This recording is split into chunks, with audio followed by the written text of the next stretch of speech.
coucou tout le monde, on se retrouve aujourd'hui pour Il était un livre. Donc il s'agit en fait j'ai lu d'un update lecture, je sais pas comme vous l'appelez, il y a plein d'appellations possibles, mais moi je voulais sortir un petit peu de toutes ces formalités. Et du coup je voulais vous parler de 4 ouvrages, dont un roman, un recueil de poèmes, un roman science-fiction et un manga. Donc commençons tout de suite avec un manga. Il s'agit de Mitsuru Sakura Family, édité chez Kana et écrit par Itsushi Kondera, c'est ça, je ne me trompe pas dans les noms. Donc je vais vous montrer quelques planches pour commencer, histoire que vous voyez un petit peu le graphisme. Sans trop vous spoiler. Ah non, ça c'est pas très... Sans trop vous spoiler. Donc voilà, je sais pas si vous voyez bien.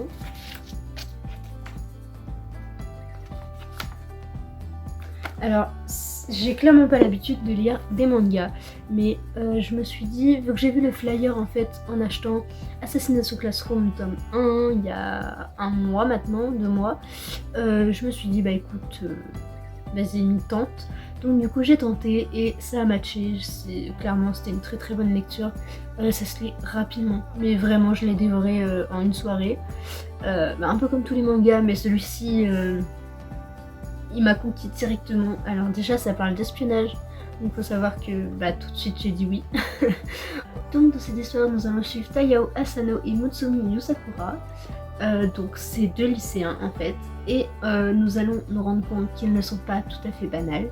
Donc déjà il faut savoir que le directeur de ce lycée n'est autre que, je sais plus son nom, c'est un nom assez compliqué, le grand frère de Mutsumi que vous voyez ici. Donc pour la petite histoire, Mutsumi, quand elle était très jeune, elle a eu un accident qui a fait lui coûter la vie, clairement. Et en fait, son grand frère donc l'a sauvée, et depuis ce jour, il est très protecteur. Donc, toute l'histoire va tourner autour de ça. Et en fait, cette Mutsumi est très importante dans sa famille, puisque dans cette famille d'espions, de génération en génération, ils ont tous un pouvoir particulier. Je sais plus trop les pouvoirs, mais bon, ils sont très forts, ils sont ceci, cela, enfin vous voyez. Et en fait, cette jeune femme n'a aucun pouvoir. C'est vraiment la seule dans sa famille à n'avoir aucun pouvoir. Et en fait, de génération en génération, il y a une femme qui va naître, une jeune fille, qui naît pour porter la descendance et n'avoir 0 pouvoir.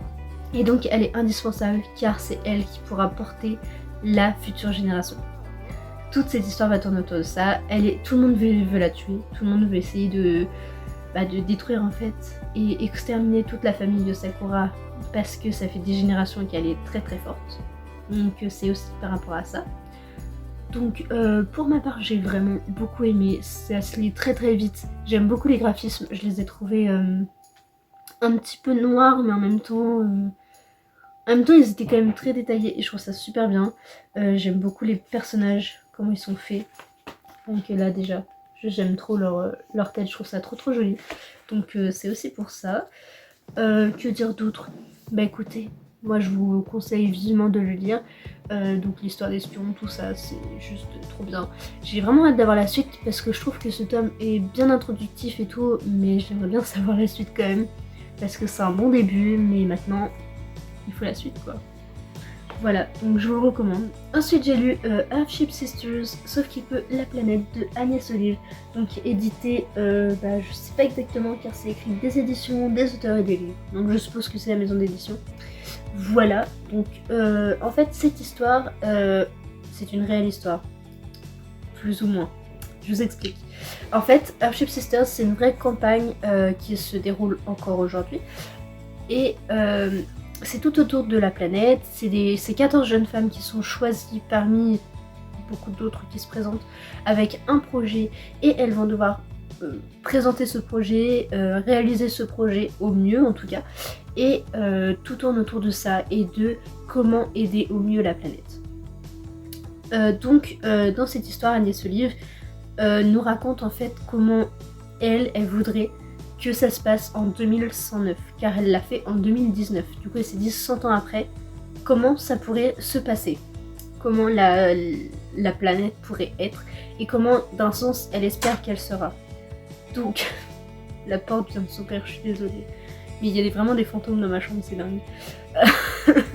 donc, donc c'est un roman de science-fiction. Alors par contre je ne m'attendais pas à ça, mais il est tout petit, donc je sais pas si vous allez voir. Il fait 69 pages si je me trompe pas, même pas. Avec l'épilogue il fait 64 pages. Donc il est relativement petit, j'avoue que j'aurais aimé plus de détails et peut-être un peu plus ou un peu moins de description par endroit. C'est un peu mitigé. En fait j'ai l'impression que là dans son roman, c'était un peu, tout était open bar, mais en même temps qu'il y avait deux clans dans la société. Donc il y avait le clan des futuristes et des natures. Donc les futuristes, comme son nom l'indique, c'est ceux qui sont autour de la cybernétique, qui font tout pour que le cyborg gagne, pour qu'on vive constamment avec des robots, les voitures volantes, les frigos, les machins connectés, tout avec des robots. À côté de ça, il y a les natures. Et les natures, pour moi, je les ai vues un peu comme dans Divergente, avec les altruistes, où ils sont justement très humbles, très posés, très en relation avec la nature. Et c'est ça que j'ai beaucoup aimé aussi dans ce côté-là. Parce que clairement, à choisir, moi j'irais du côté des natures, parce que le futur c'est bien. Mais s'il y a une panne, il y a une panne et c'est mort. Il y a pas d'autre chemin possible, c'est comme ça. Alors que la nature, il n'y a pas d'extinction directe, nette de la nature. Et on peut toujours s'en sortir. Donc voilà, j'ai beaucoup aimé cet aspect-là. Je me suis un peu renseignée sur la vraie campagne. Et franchement, ça a l'air juste incroyable. Franchement, si j'avais un projet, ça serait un truc que j'aimerais beaucoup faire. Parce que clairement, j'ai pas trop de projets sur la nature. Je vois pas ce que je peux inventer de plus par rapport aux autres. Et ces femmes-là, elles en avaient. Et du coup, je trouvais ça génial. Donc Agnès Olive, c'était, de ce que j'ai compris, c'était sur les baleines. Et elle faisait tout pour que les baleines... Oui? Bonjour mademoiselle? Tu veux devenir une star? C'est ça? Viens. Tu veux faire ta star? Donc Agnès Olive s'est occupée des baleines et elle a essayé en fait de comprendre leur langage. Et j'ai beaucoup aimé cet aspect de voir qu'on peut comprendre le langage des baleines, des animaux en général, parce que là c'était l'exemple des baleines, mais je pense que c'est de tous les animaux en général, et j'ai vraiment beaucoup aimé cet aspect-là. Donc ce roman, moi je vous le conseille, même si c'était pas un coup de cœur, parce que c'était de la science-fiction, mais assez réaliste, et c'est pas mon style de prédilection de lecture, mais j'avoue que j'ai beaucoup aimé quand même, parce que ça montre comment la planète pourrait être, et comment elle ne pourrait ne pas être aussi. Donc c'est un peu mitigé dans ce sens-là, je ne sais pas comment le futur sera fait. J'espère un peu plus comme ça que ce que je pense actuellement par rapport à la planète, parce que là c'est pas tip top, alors que dans ce roman c'était quand même beaucoup de bonnes choses. Une chose aussi qui m'a marquée dans ce roman, c'est comment elle perçoit l'éducation. Et rien que ça, c'était juste incroyable. Elle perçoit l'éducation comme moyen d'apprendre et non pas de se faire évaluer. C'était pas que la recherche des connaissances, c'était justement le fait d'apprendre et d'apprendre pour soi et d'apprendre pour les autres et juste de s'instruire en fait. Et c'est ce côté-là que j'ai beaucoup aimé, il n'y avait pas de notation, pas de prise de tête et ça c'était incroyable et je ne comprends pas pourquoi la société n'est pas comme ça sur l'éducation. Ça donnerait beaucoup plus envie aux autres, enfin aux enfants d'apprendre que là le bourrage de crâne actuel que l'on a. Là c'était un plaisir en fait d'apprendre et c'est ça que j'ai adoré. Donc voilà, je vous en dis pas plus parce que sinon je vais vite vous dire toutes les 64 pages, mais je vous le conseille vraiment, il est quand même vraiment sympa. Donc il est en vente sur internet je crois, au prix de 7,80. Donc vraiment ne vous privez pas, c'est pas très cher comparé à d'autres romans. Et moi je pense que c'est une bonne petite... excusez-moi, une bonne petite piqûre de rappel un peu pour notre planète. Donc vraiment n'hésitez pas. Ensuite j'ai lu La tête hors de l'eau de Lily Reinhardt, édité chez Michel Lafon, publié en octobre 2020 je crois, parce que je vous ai dit c'était il y a un an et j'avais vérifié et du coup il a été publié qu'en octobre en fait, en tout cas en France. Donc moi je l'ai lu là début avril et franchement génial, vraiment il est magnifique. J'aime déjà beaucoup l'écriture, donc là c'est une page assez remplie disons par rapport au roman. il y a toujours des dessins et tout. Je trouve ça sublime. Il y a les pages en rouge aussi pour couper un peu les thématiques des poèmes. Je voulais en fait le lire, lire un poème par-ci par-là, c'est ce que j'avais dit avec Clémence, que c'était quelque chose que tu lis quand t'as envie, quand tu te sens pas spécialement bien, ou tout simplement que tu veux prendre du plaisir à lire un beau poème. Donc en fait j'ai vraiment pas réussi, j'ai juste lu tout le livre d'un coup, j'ai pas réussi à le lâcher, vraiment il fait 200 pages, 230 pages je crois à peu près. Et je n'ai pas réussi à le lâcher, c'était un vrai page turner et c'était de la bombe, vraiment. Elle a une plume magnifique, cette femme est incroyable en tant qu'actrice et en tant qu'humaine. Vraiment, la suite sur les réseaux sociaux, elle est engagée et tout, j'adore vraiment. Ça veut rien dire ce que je dis. Et du coup, on va suivre justement un peu toutes les phases compliquées de la vie, mais aussi tout ce qui peut être beau et poétique, et ça c'était génial. Donc voilà, je sais pas trop quoi vous dire dessus puisque j'ai juste adoré et que je vous le conseille vraiment. Comme vous pouvez le voir, je voulais en noter que 2-3, mais ils sont quasiment tous notés. Il y a au moins 20 post-it là, mais il y a quand même plus de 80 poèmes, donc en soi ça va. Et du coup les post-it me serviront à relire ce que j'ai besoin quand je le souhaite, quand j'en ressentirai le besoin, ou tout simplement que j'aurai besoin d'une petite douceur. Donc voilà, je vous conseille vraiment. Et enfin, pour terminer ce Il était un livre, je vais vous parler de La Passe Miroir, tome 1. Donc Les Fiancés de l'hiver. Ça y est, j'ai lu La Passe Miroir. Après tout ce temps qu'il était dans ma wishlist et après dans ma palle, parce que je l'ai acheté en septembre 2020 du coup. Donc ça fait pas un an.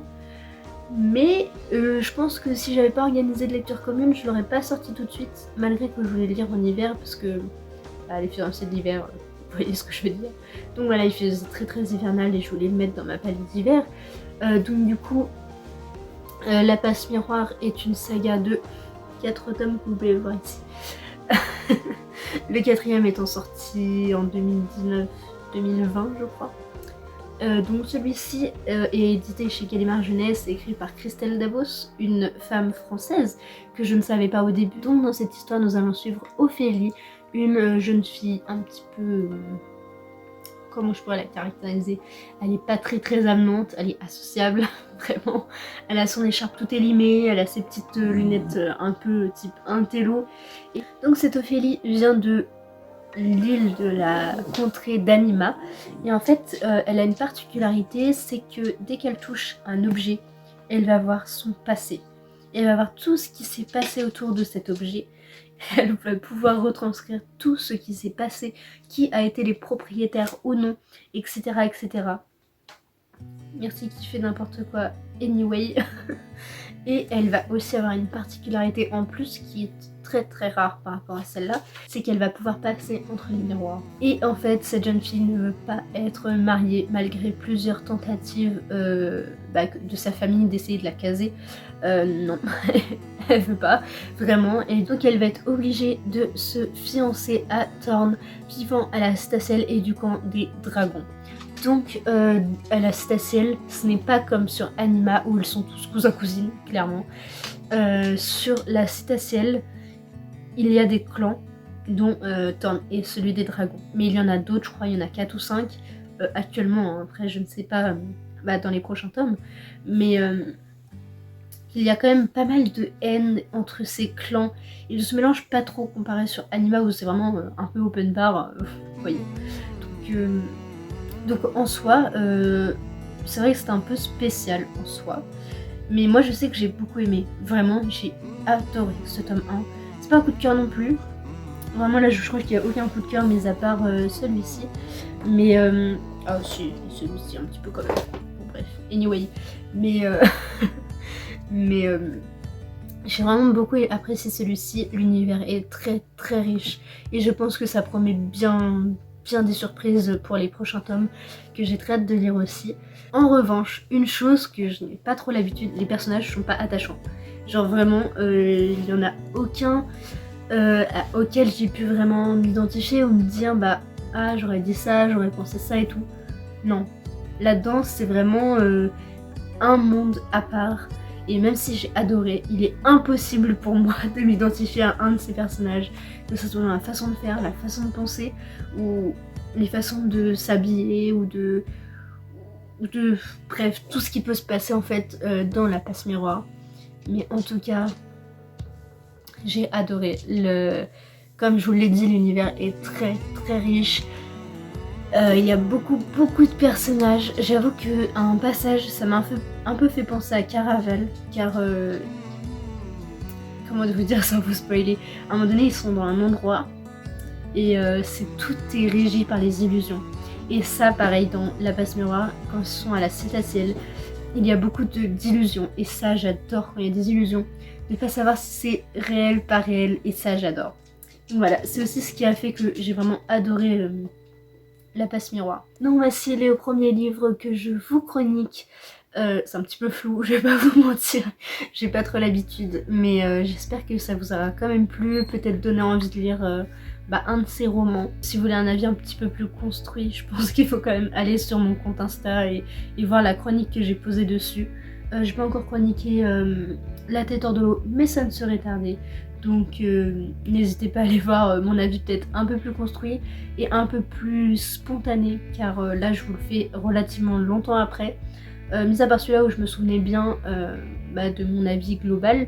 Après les autres c'était un peu plus flou parce que ça fait quand même un petit moment que je les ai lus. Donc voilà, j'espère que ça vous aura quand même plu. Sur ce, je vous souhaite une très très belle journée et je vous dis à bientôt.